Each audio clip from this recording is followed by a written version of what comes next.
L'accélérateur est une présentation de Production Extrême. Les experts en marketing par l'objet et en production de collections privées pour entreprises.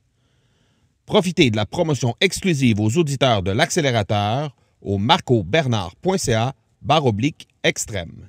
Aujourd'hui, on accélère la réussite de notre entreprise grâce à un concept qu'on appelle le cercle de rêve. Bienvenue à l'épisode 16 de l'accélérateur. L'accélérateur, le seul podcast francophone qui propulse les résultats de votre entreprise à une vitesse fulgurante. Vous y entendrez des entrevues et des reportages sur l'entrepreneuriat, le social selling et le marketing. Je suis votre hôte, Marco Bernard. Salut tout le monde! Bienvenue sur l'épisode 16 de l'accélérateur. Marco Bernard avec vous à ce beau mardi. Aujourd'hui, on parle d'un concept avec lequel j'ai été mis en contact récemment. Le cercle de rêve, comme je l'ai appelé, et comment ça vous permettra de propulser votre réussite d'entreprise. Je vous rappelle, avant de débuter, que le podcast Accélérateur est disponible sur iTunes, Stitcher ainsi que Google Play. Il est aussi disponible sur mon site internet, le marcobernard.ca. Alors, je vous invite à vous abonner et à jeter un œil sur ces différentes plateformes. Je vous rappelle également, avant de débuter, qu'on a un petit défi en route présentement depuis quelques épisodes déjà et je dois dire que les résultats sont particulièrement spectaculaires.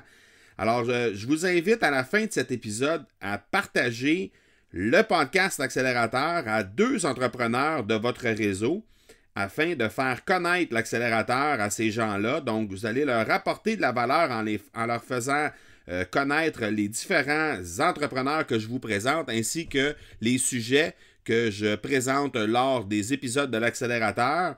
Et vous allez évidemment me rendre service en m'aidant à promouvoir le podcast Accélérateur. Alors, n'hésitez pas surtout à commenter et à noter le podcast, que ce soit sur les différentes plateformes que j'ai énumérées tantôt, iTunes, Stitcher ou Google Play, ou sur n'importe quelle autre plateforme sur lesquelles le podcast est partagé. Donc, je partage quand même beaucoup sur Facebook et LinkedIn. Alors, n'hésitez surtout pas à commenter et à noter le podcast. C'est très, très apprécié. Et il y a beaucoup d'invités qui s'en viennent prochainement, qui ont été suggérés justement par des auditeurs. Alors, n'hésitez surtout pas à m'écrire, que ce soit sur les plateformes de médias sociaux, ou vous pouvez me rejoindre sur ces endroits-là au M Marco Bernard, donc le M Marco Bernard sur ma page Facebook, la page Facebook de l'entreprise ou mes différents profils, là, que ce soit Instagram, LinkedIn ou Twitter. C'est la même adresse, donc le M Marco Bernard, ou encore en m'écrivant simplement par courriel au parler@marcobernard.ca. Aujourd'hui, je suis particulièrement excité parce que demain, je fais une journée d'enregistrement dans laquelle je vais recevoir 4 invités consécutivement. Donc, je vais enregistrer consécutivement 4 épisodes avec des invités vraiment remarquables. Et je vous garde la surprise, mais j'ai particulièrement hâte de vous les présenter. Il y a certains invités là-dedans qui m'ont été suggérés par des auditeurs et d'autres qui m'ont été également suggérés par des invités qui ont déjà été interviewés récemment sur différents épisodes du podcast Accélérateur. Alors, j'ai particulièrement hâte de vous les présenter, mais disons que ça va être très, très excitant demain de parler avec ces gens-là. C'est toujours très motivant et très inspirant de découvrir ces différents invités-là et d'avoir la chance d'être en contact avec eux pour échanger sur plein de sujets. Alors, j'ai particulièrement hâte à l'après-midi de demain.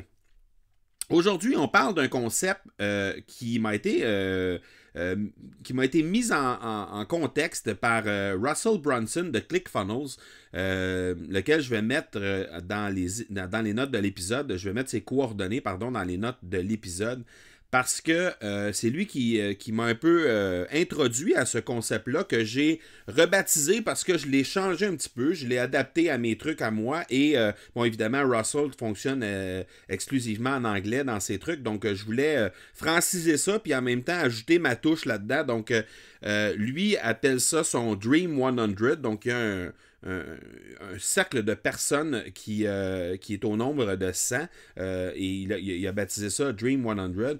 Je me suis permis de rebaptiser ça en français le cercle de rêve et j'ai pas nécessairement mis de chiffres parce que vous comprendrez que ça consiste en fait à faire une liste de contacts importants ou de personnes influentes avec qui vous aimeriez collaborer ou être mis en contact. Et ce que je me suis rendu compte, c'est que dépendamment où on est rendu dans notre processus et à quel point on a un réseau qui est déjà très étendu ou pas, de mettre 100 personnes très influentes ou de trouver ces 100 contacts importants-là, dans certains cas, ça pouvait être très difficile. Je considère que j'ai un réseau de contacts qui est quand même relativement important en termes de nombre. Et pour moi, de lister 100 personnes avec lesquelles j'aurais voulu collaborer ou être mis en contact, c'était vraiment complexe. Alors, j'ai voulu retirer un petit peu le contexte numérique de cette espèce de concept-là pour faire en sorte qu'on fait juste simplement établir les règles de savoir c'est quoi un cercle de rêve et à quoi ça sert. Et par la suite, bien évidemment, on essaie d'avoir un plus grand nombre d'individus possible dans ce cercle-là, mais je trouvais difficile soit de se limiter ou encore de se forcer à aller remplir ça par un nombre X d'individus, parce que ce qui prime dans ce contexte-là, dans ce concept-là de cercle de rêve, c'est vraiment la qualité des individus qu'on va y trouver et non pas nécessairement la quantité. Alors, je vous présente les différentes caractéristiques qui font partie de ce concept de cercle de rêve-là. Et par la suite, je vais vous dire également comment rentrer en contact avec ces gens-là et comment en prendre soin. Donc, le premier point, c'est les gens qui peuvent faire partie de ce cercle de rêve-là sont quelqu'un que vous connaissez déjà dans votre réseau, qui a un grand rayonnement, une visibilité importante, qui parle directement, idéalement, à votre persona, donc votre clientèle cible, qui ont une clientèle qui peut s'apparenter un peu à votre clientèle à vous, et idéalement aussi qui a déjà beaucoup de succès. Donc, vous allez faire le tour de votre réseau actuel et vous allez essayer de voir, est-ce qu'il y a des gens là-dedans qui ont vraiment qui font vraiment un bon succès présentement et dont la clientèle cible, les gens qui les entourent, les gens qui font partie de leur réseau, sont des gens qui potentiellement pourraient être intéressants pour vous d'être à qui parler, autrement dit. Et c'est important de faire la distinction de ça parce que c'est pas parce que quelqu'un est très très populaire sur une plateforme. Je prends l'exemple des YouTubers qui peuvent avoir des centaines de milliers ou encore des millions de personnes qui les suivent. C'est pas automatiquement des gens qui peuvent correspondre à votre clientèle cible. Alors, prenez le temps de vraiment être critique à ce niveau-là, puis de faire un choix judicieux des personnes que vous allez choisir dans votre réseau pour qu'ils soient des personnes qui, à tout le moins, ont une partie de leur réseau qui correspond directement à ce que vous avez, vous, comme clientèle cible. Le deuxième type de personnes qui peuvent faire partie de votre cercle de rêve, c'est un compétiteur qui a beaucoup de succès. Vous m'avez bien entendu, j'ai dit un compétiteur qui a beaucoup de succès. Et comment on va faire pour se servir d'un compétiteur? C'est simplement, on va s'en servir pour étudier c'est quoi son audience. On va s'en servir pour modéliser son processus. On ne copiera pas le processus, mais on peut s'en inspirer en adaptant ça à notre propre réalité à nous, en y mettant notre propre ingrédient, notre propre sauce pour faire en sorte que les différentes actions qu'on va faire vont bien coller avec les valeurs et la mission d'entreprise qu'on a, mais on va observer comment ils font leur stratégie. Quand je dis là, c'est pas tous les compétiteurs. On parle d'un compétiteur qui a vraiment beaucoup de succès et on va s'en servir pour modéliser le processus qu'ils utilisent pour avoir ce fameux succès-là et faire en sorte que nous, on puisse appliquer par la suite les choses dans notre propre stratégie à nous, tout en modélisant ça de façon intelligente, c'est-à-dire en mettant les choses à notre propre sauce, simplement en s'en inspirant et non pas en copiant systématiquement ce que les compétiteurs vont faire. On va également étudier leur audience pour faire en sorte qu'on va être en mesure de remarquer peut-être les distinctions, parce que nous, on peut avoir fait une recherche, on peut avoir passé des sondages pour faire en sorte d'établir comme il faut c'est quoi notre audience cible, mais il y a certainement une distinction à faire entre leur audience, parce que même si c'est un compétiteur, ça ne veut pas nécessairement dire que son audience est exactement la même que nous. Alors, il y a peut-être des distinctions à faire à ce niveau-là, puis quand on modélise des façons de faire, des processus, ben peut-être qu'il y a des façons de faire de ce compétiteur-là qui ne s'appliquent pas à notre clientèle, à nous. Alors, il faut vraiment prendre la peine d'étudier vraiment qui est leur audience. Alors, c'est pour ça que je parle que c'était important d'aller installer dans ce cercle de rêve-là des compétiteurs qui ont beaucoup de succès au moment où on se parle pour s'en servir à cet effet-là. Le troisième type de personnes que vous allez pouvoir installer dans votre cercle de rêve, c'est des gens que vous admirez, mais que vous n'avez pas nécessairement dans votre réseau. Et là, on va parler de gens que vous admirez principalement en raison de leur grande visibilité, du grand succès qu'ils ont présentement.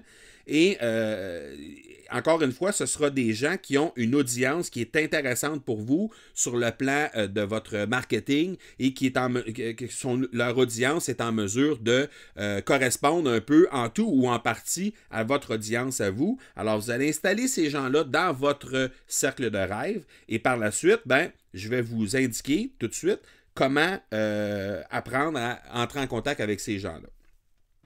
Alors, que ce soit quelqu'un qui est dans votre réseau, que ce soit un compétiteur qu'on va observer ou que ce soit quelqu'un que vous admirez, vous allez chercher à mieux connaître ces gens-là, idéalement à entrer en contact avec eux, quoique avec les compétiteurs, des fois c'est un peu plus compliqué, mais il reste que c'est même intéressant des fois d'entrer en contact avec eux pour leur rapporter de la valeur et faire en sorte que vous allez avoir un contact privilégié. On ne sait jamais ce qui peut arriver dans le futur, même avec le compétiteur. Alors, assurez-vous d'être en mesure de leur apporter de la valeur à chacun de ces gens-là. Alors, comment vous allez faire ça? Vous pouvez faire ça de la façon suivante, c'est-à-dire soit acheter leurs produits ou profiter de leurs services. Vous pouvez diriger du trafic vers eux, donc simplement partager les trucs qu'ils font, simplement regarder dans votre entourage, dans votre réseau s'il y a des gens qui pourraient potentiellement être intéressés par ce que ces gens-là ont à offrir et diriger ces gens-là vers eux, tout en vous assurant qu'ils sachent que vous envoyez des gens vers eux. Les référer à des gens de votre réseau. Alors ça, encore une fois, vous pouvez les référer lors de messages privés, par exemple, quand c'est des gens de votre réseau. Vous pouvez faire des messages privés en mettant plusieurs personnes dedans, en disant « Écoute, j'ai vu telle personne est à la recherche de tel service ou tel produit. Je pense qu'il y aurait un match intéressant à faire avec ça. Alors, je vous présente un à l'autre et je vous invite à prendre contact un avec l'autre pour faire en sorte de voir s'il n'y aurait pas un match possible au niveau business entre vous. » Vous pouvez également leur partager des trucs selon leur intérêt personnel ou encore leur intérêt professionnel.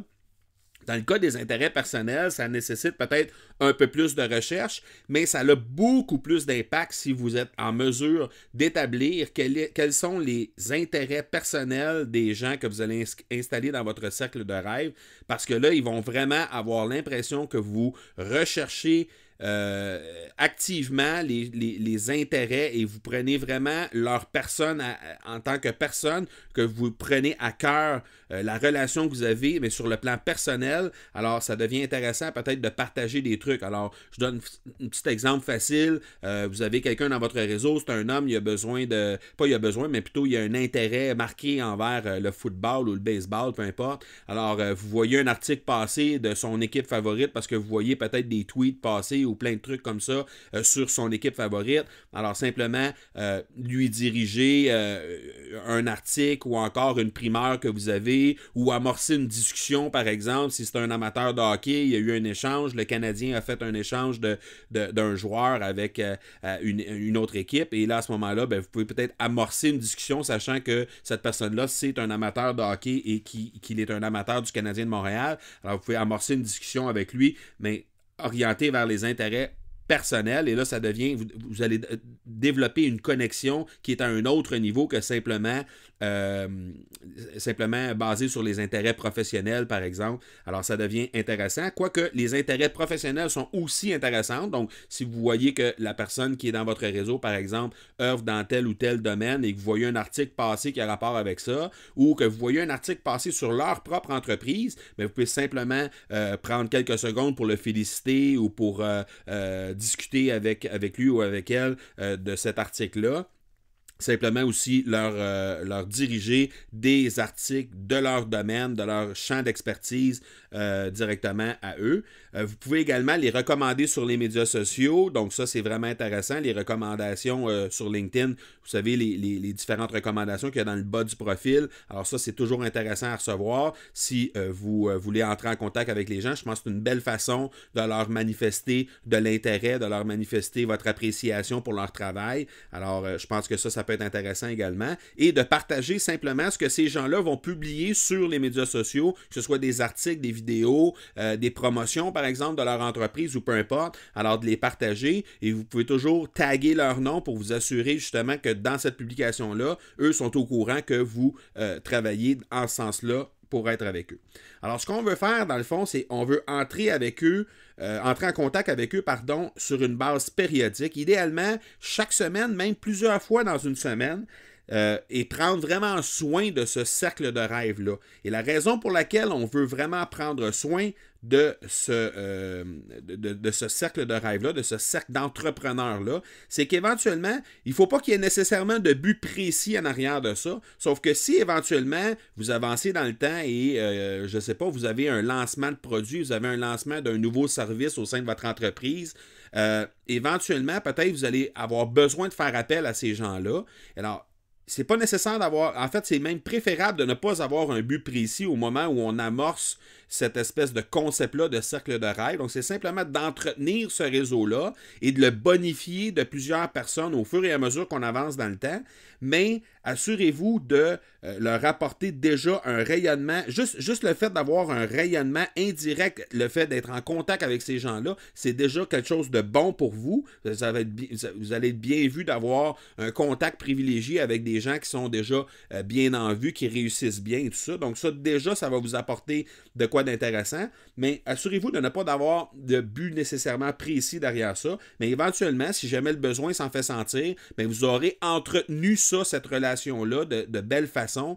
Et ça ne nous aura pas nécessairement coûté quoi que ce soit, le fait d'entretenir cette relation-là. Mais ça va faire en sorte que la journée que vous aurez besoin peut-être de demander quelque chose, ben, ces gens-là seront peut-être plus enclins à écouter ce que vous avez à dire et à vous retourner l'ascenseur à ce moment-là. Comme je vous dis, on ne le fait pas nécessairement dans ce but-là, mais c'est de faire en sorte de agrandir cette espèce de réseau-là et peut-être même ces gens-là vont diriger des gens vers vous dans le futur et ça va faire en sorte que ça va faire grandir votre business à vous aussi. Alors bref, si on récapitule, je vous encourage à faire une sélection de gens dans votre réseau, dans vos compétiteurs qui réussissent bien ou encore des gens que vous admirez et à vraiment commencer déjà immédiatement à entretenir la relation que vous avez avec ces gens-là. Présentement, moi, c'est ce que je fais. J'ai à peu près une quarantaine de personnes dans ce cercle de rêve-là et ça continue de se bonifier à raison de 1 ou 2 individus à chaque semaine qui s'ajoutent à ça. Et je prends soin de tenir une espèce de tracking de toutes les interactions, les relations que j'ai avec ces gens-là pour faire en sorte de m'assurer justement que je n'oublie pas personne en cours de route.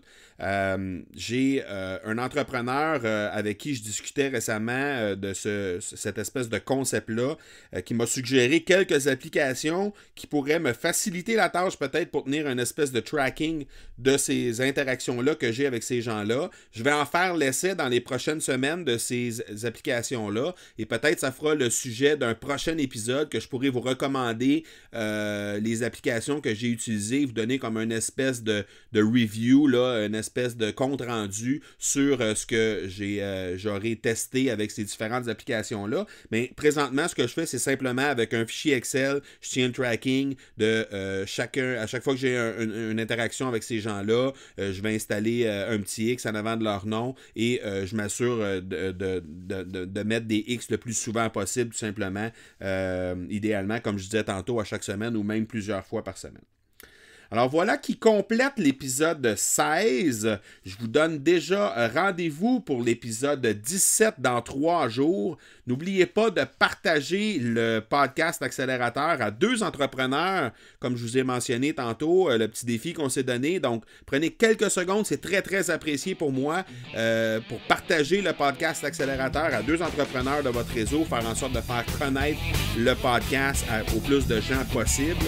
Et n'hésitez pas surtout à m'écrire sur les médias sociaux au M. Marco Bernard, sur LinkedIn, Instagram, Facebook ou encore sur Twitter. Et n'oubliez pas aussi que vous pouvez toujours entrer en communication avec moi via courriel au parler@marcobernard.ca. Voilà donc qui termine l'épisode 16. Je vous donne rendez-vous pour l'épisode 17 dans 3 jours. D'ici là, soyez bons, soyez sages et je vous dis ciao!